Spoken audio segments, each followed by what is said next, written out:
Hello, Falcons. This is Mrs. Albritton.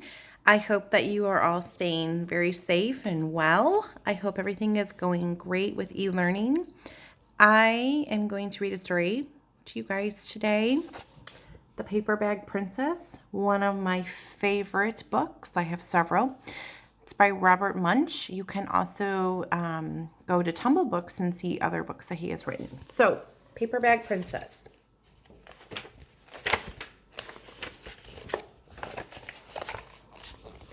Elizabeth was a beautiful princess. She lived in a castle and had expensive princess clothes. She was going to marry a prince named Ronald. Unfortunately, a dragon smashed her castle, burned all of her clothes with his fiery breath, and carried off Prince Ronald.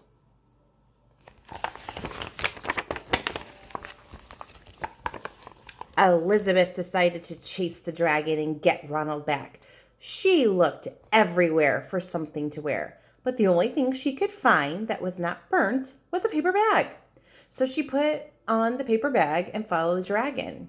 He was easy to follow because everywhere he went, there was a trail of burnt forest and horses' bones.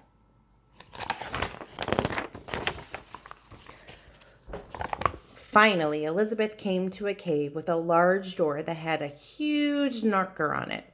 She took hold of the knocker and banged on the door. The dragon stuck his nose out the door and said, "Well, a princess. I love to eat princesses, but I have already eaten a whole castle today, and I am a very busy dragon. Come back tomorrow."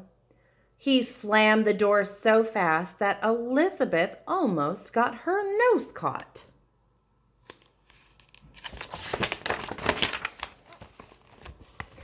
Elizabeth grabbed the knocker and banged on the door again. The dragon stuck his nose out the door and said, "Go away. I love to eat princesses, but I've already eaten a whole castle today, and I'm a very busy dragon. Come back tomorrow." "Wait!" shouted Elizabeth. "Is it true that you are the smartest and fiercest dragon in the entire world?" "Yes. Why, yes," said the dragon.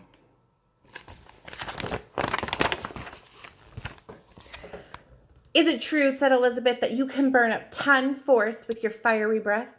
"Oh, yes," said the dragon. And he took a huge deep breath and breathed out so much fire that he burnt up 50 forests. "Fantastic," said Elizabeth. And the dragon took another huge breath and breathed out so much fire that he burnt up 100 forests. "Magnificent," said Elizabeth. And the dragon took another huge breath. But this time, nothing came out. The dragon didn't even have enough fire left to cook a meatball.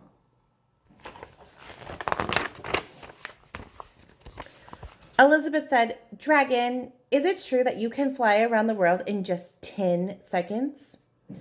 "Why, yes," said the dragon, and jumped up and flew all the way around the world in just 10 seconds.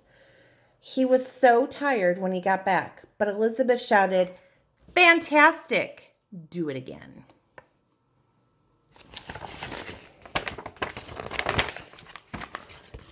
So the dragon jumped up and flew around the whole world in just 20 seconds.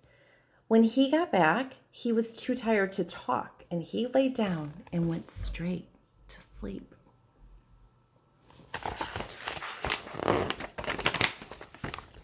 Elizabeth whispered very softly, "Hey, dragon." The dragon didn't move at all. She lifted up the dragon's ear and put her head right inside. She shouted as loud as she could, "Hey, dragon!" The dragon was so tired, he didn't even move.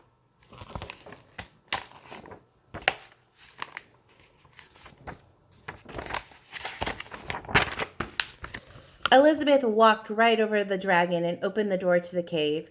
There was Prince Ronald. He looked at her and said, "Elizabeth, you are a mess. You smell like ashes, your hair is all tangled, and you're wearing a dirty old paper bag. Come back when you are dressed like a real princess.